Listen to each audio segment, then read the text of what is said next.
हाँ फ्रेंड्स, शिशु बाटिका को शुभारंभ कले मुख्यमंत्री। ओडिशार समस्त महिला माने निज विद्यालय चाकरी पाइबे। आवेदन तारीख आसीगला। आवेदन बर्तमान स्टार्ट होइलाणी। केवल महिला मानक पई निज निज विद्यालय पई नियुक्ति सूचक। शीघ्र शीघ्र वीडियो देखंतु कारण मुख्यमंत्री शुभारंभ पई आगे आसीचंती।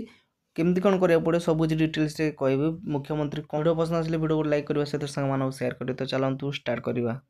शिशु बाटिका शुभारंभ होला। मुख्य अतिथि भाव जोग देइछन्ति मोहन चरण माझी। ओडिशार मुख्यमंत्री प्रवेश और खड़ी छुआ उत्सव पालन होइछि। तो शिशु बाटिका बहुत बड़ गुरुत्वपूर्ण खबरटे। जदि आपण माने शिशु बाटिका नियुक्ति पाइबा चाहछन्ति वीडियो शेष पर्यंत देखुथांतु कारण शिशु बाटिका शुभारंभ करछन्ति मोहन चरण माझी।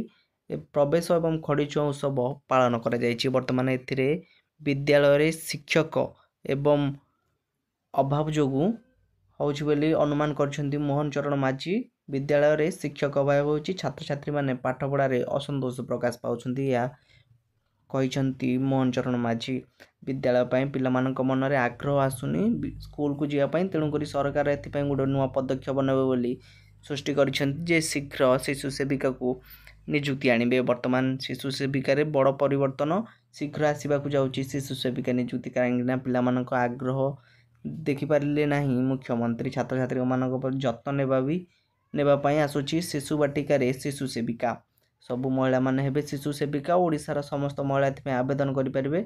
जदि आपण माने आवेदन करिया पई चाहछन्ति निश्चित भाबे ऑनलाइन माध्यम रे शीघ्र अना जिवो। आपण आवेदन करि परिबे बोली कहिसन्ति ओडिशार मुख्यमंत्री मोहन चरण माझी। शिशु सेविका रे नियुक्ति हेबे 45,000 महिला जो माने भी पिला मानकू बुझे पारुथिबे पढ़ाई पारुथिबे एवं जत्न नहीं पारुथिबे। केमती लागला वीडियो निश्चित कमेंट बॉक्स में जणाइबे। रहउछि धन्यवाद।